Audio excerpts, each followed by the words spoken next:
comes from the Shinigami realm, and essentially what the Shinigami do is they're in charge of humans' time of death, in a sense. So he basically acts as a bystander for Light. He says, Light, you picked up this death note, it's yours now, do with it what you will. So Light decides he's going to end all crime. He's going to start killing criminals. Eventually people will realize that criminals have some sort of justice being passed on them, and then people will stop committing crimes, and everybody will be happy in a perfect utopia. So people start to call Light Kira, because obviously they don't know this is a 17-year-old child with a notebook. They think this is God, and the God they call Kira. So people start to rally behind Kira, although of course the police are like, hey, here's some great mass murderer who can kill people just by imagining it seemingly, so we need to stop him. So the police bring in the detective called L, my favorite character. He is an eccentric detective. He is convinced that Kira is a very bad person, a serial murderer, somebody who needs to be stopped. So he collects a group of police officers from Japan to help him catch Kira, and the head of these police happens to be Chief Yagami, who is very much against Kira, very much thinks that they need to stop Kira to save the world. He also happens to be Light Yagami's father. So, this kid's important too. He's the successor to L. He'll show up at the end. There's lots more characters we do not have time to talk about. So that's the premise. Any questions? We all good? Good? Okay, great. Alright. What would happen if a 17-year-old genius with a god complex acquired the power to kill a person just by knowing their name and face? In the anime series Death Note, Oba Shigomi answers this very question. In present-day Kanto, Japan, child prodigy Light Yagami decides to clean up the world after picking up a notebook from the Shinigami realm. With the power granted to him by a god of death, he began systematically killing criminals in an attempt to become the god of a new world, one where justice prevails and the innocent can be protected by him and live in peace. On the surface, this is a story studying the psychology of the brilliant but bored Light Yagami, the shift from honors high school student to serial murderer, and God Kira, and the just as brilliant detective named L who is brought in to stop him. However, if one looks past the individual characters of the series, it becomes clear that there is much more to the story than that. Oba's Death Note is nothing if not a critique of the law. The story is not simply asking the question of Light Yagami's psychology. Instead, it examines the shortcomings of Japanese law, of our systematic law in general, and what happens when these shortcomings lead ordinary citizens into taking the law into their own hands. So the first section is called I Am Justice, L as Law.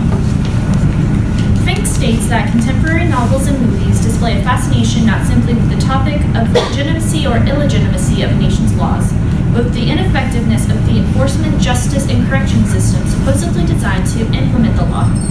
In other words, since they fail to do their jobs, we as the citizens are obliged to take the law into our own hands. End quote. This failure of law is what provides the fundamental issue of the series. It's this inadequacy of law that leads to the creation of Kira. In the opening scenes of Death Note, the audience overhears a series of police reports of crime. A man is found in his apartment covered in blood. A young woman was murdered. We are led to sympathize with Light's disgust. He states that this world is rotten, and we are inclined to agree with him. It is human nature to strive for constant improvement. It's only logical that we yearn alongside our protagonist for something better. When Light picks up the note and decides to use it to erase criminality from the world, we cannot condemn him as the villain of the piece. In fact, we understand his actions. When Light saves a young woman from assault, we're wholeheartedly rooting for him. Audiences may decide whether or not to side with Kira, but it's impossible to say that Kira is either good or evil. Even the death god Ruth cannot pass judgment. Quote, I'm not on your side or Elle's side. This is why I'll never say anything about whether what you're doing is right or wrong. End quote. This is not a story of heroes and villains, as we are led to believe, but one of problems and solutions. The problem is an inadequate law, and the presented solution is Kira. Naturally, the threat of Kira leads the law to reaction, and react it does. In the second episode, we are introduced to a meeting of Interpol, one in which the agents of law are conflicted about whether or not Kira can even exist. Such godlike powers to kill through heart attack are unheard of in this world, which is essentially our world. And if he does exist, how he should be judged. Several agents express that Kira is only helping the law, since he kills only criminals who would have probably died anyways. Aside from that, Kira has already led other criminals to become fearful of the repercussions of their crime, thus lessening criminal activity. Quote, For the past few days worldwide, especially in Japan, the number of violent crimes more serious than robbery had dropped drastically, end quote. Eventually, however, it is decided that no one person should have so much power. The detective known as Al is introduced at this point. Known only by the letter, he has never been seen or spoken to the police except for through a laptop. He's a genius detective, one who instantly labels Kira's actions as, quote, an unforgivable crime of serial murderer, end quote. While he is able to deduce almost at once where Kira is and to prove his existence, his lack of a face leads the other police to suspect him as being Kira. When he decides to allow a small task force to see his face, thus gaining their trust, his problem is temporarily evaded. But it isn't long until he loses their trust as well. To understand this, we turn to a definition of the law given to us by Fink that states authorities must follow the rules as well. Quote, the law of the symbolic pact, on the other hand, applies to all parties and limits all parties, end quote. As a representation of the law, El must follow the law, but El doesn't play by anybody's rules except for his own.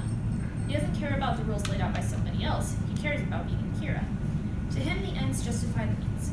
The first thing he does, in fact, is use a criminal named Lynd L. Taylor as his stunt double on television, knowing that his death will prove the existence of Kira. Yes, he was scheduled to die the same day, but one of the key differences between Kira and the law is the sanctity of human life.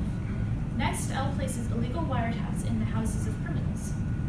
Most horrifyingly of all, he holds prisoners under inhumane conditions to gain confessions from them. Quote, do whatever needs to be done, I don't care what, to get her to confess, end quote. In this way, El separates himself from the law, never gaining the trust of the police force he works with and arguably for. In fact, ironically, this is what leads to his death. El knows for a fact that Light is Kira, but the task force will never trust El over Light because he has given them no grounds for trust. This allows Light to manipulate his way into the task force, gaining insight on the very force assigned to stop him, and ultimately arrange El's death. Perhaps if El had been trusted like Light had, things would have ended differently.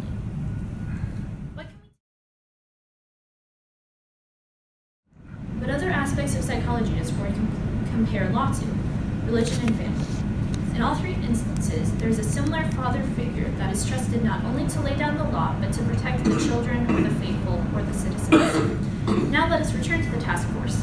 Of the members of the task force, the most important and influential is the former chief of police, Chief Yagami, Light's father.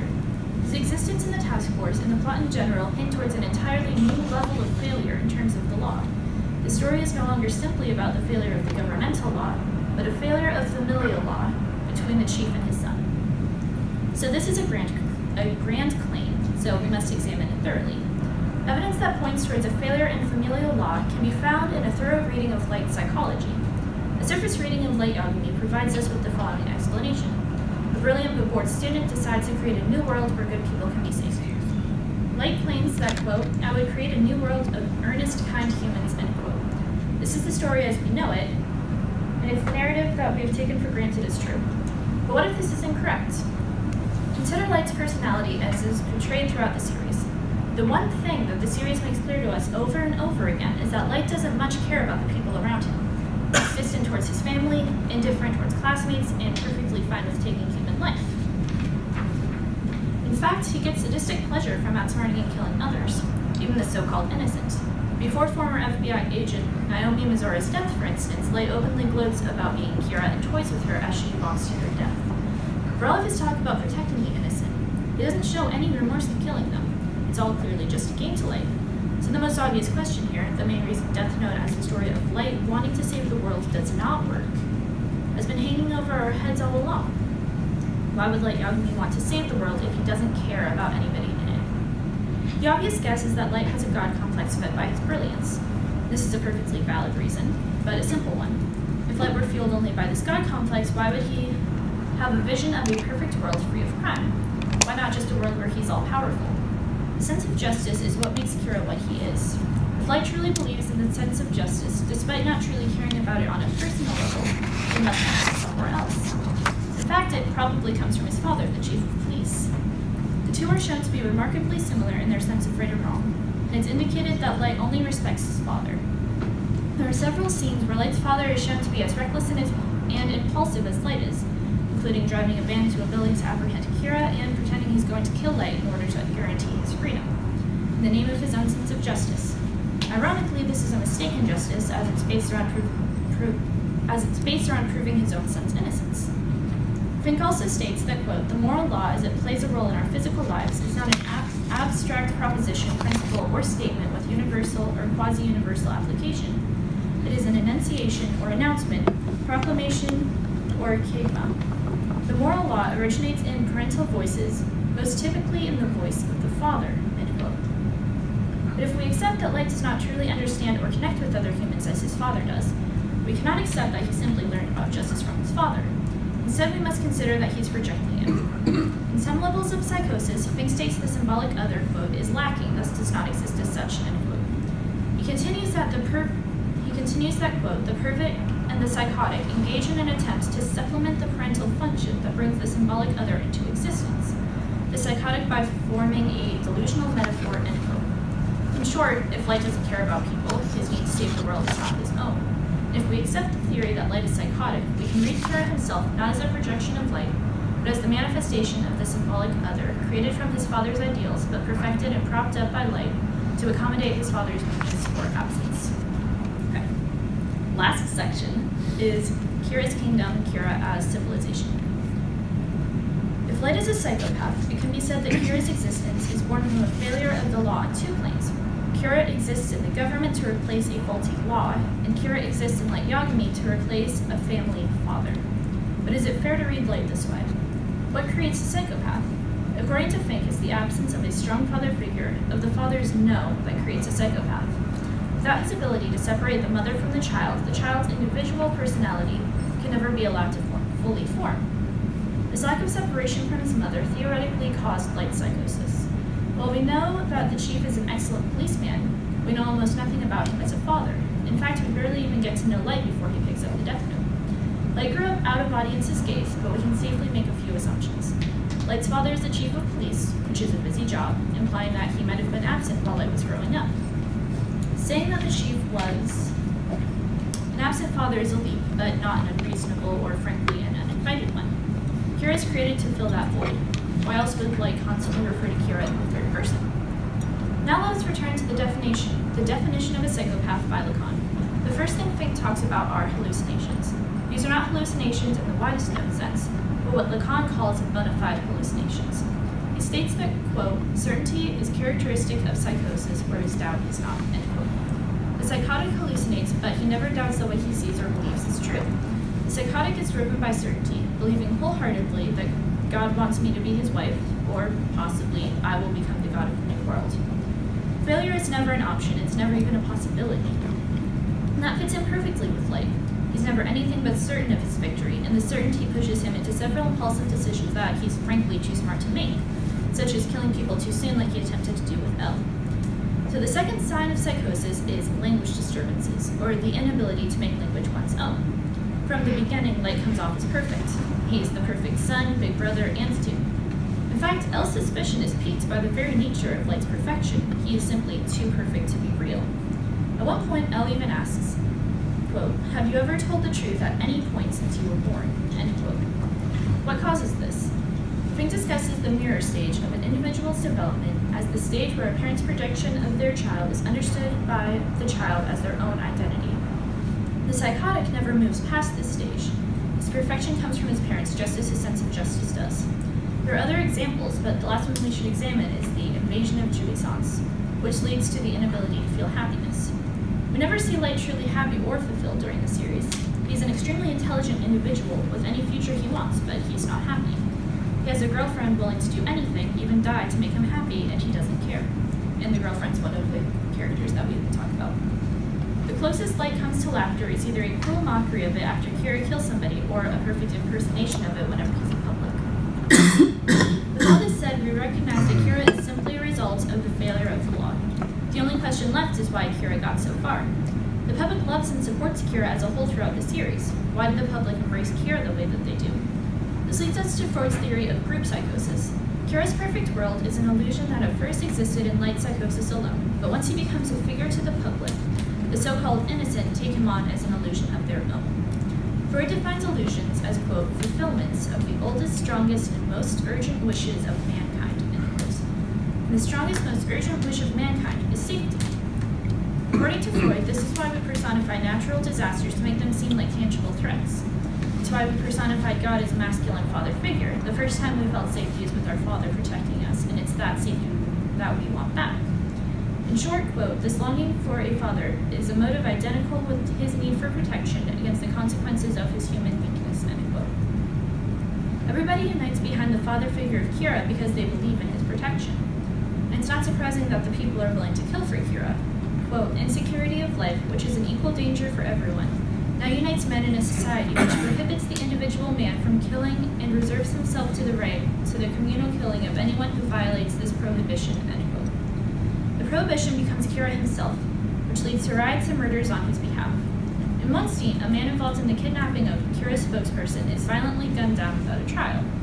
This is solidified when we recollect that the people try to build Kira a temple. Kira isn't just law or just a new god. He's the illusion of safety that won civilization over. Okay, conclusion. One of the many merits of Death Note is its complexity. There are many possible readings of this story. It's easy to say that Light is the hero of the story, that he's not psychotic at all, but a hero. After all, he's willing to sacrifice his own life and soul to create a utopia for everybody else. It's just as easy to say that El is the true embodiment of justice, and that the victory of his successor Nier was undeserved. This essay has attempted to hint towards many possible interpretations. While my personal reading of Death Note is illustrated here, it's important to keep the plurality in mind. Obviously, Kira does not win. In the end, he is killed by El's true successor Nier and the task force. In this way, the systematic law, or the old law, wins. But we still have to question if Kira was the villain we are made to believe he was. How do we decide on the absolute law? Fink states the following. In such cases, we appeal to a notion of right or justice beyond the particular laws of the land, questioning what it is that makes the law right or just in the first place, and thereby raising the question of what Lacan calls the guarantee. That is, what legitimizes or lends authority to the other, or to the law itself. The problem being that there can never be a guarantee, there is no absolute justification of the law. The law is only decided by people to enforce it, and if we're going off of the idea that the majority of people should decide the law, then shouldn't they be entitled to choose Kira? By the end of the series, the world is arguably as well off as it's ever been. Or stop. The global crime rate is down by 70%. And while Nier dismisses him as simply a murderer playing God, the rest of the world has changed by that point. The law has changed at that point. But a totalitarian law cannot be allowed to exist. If anything, the series determines that the old law is flawed. And even the most successful replacement of it cannot make things better. The whole of Death Note's argument, I would argue, can be summarized in the following quotes. As Lacan once said in a pessimistic vein, I won't say that even the slightest little gesture to eliminate something bad leaves the way open to something still worse. It always leads to something worse.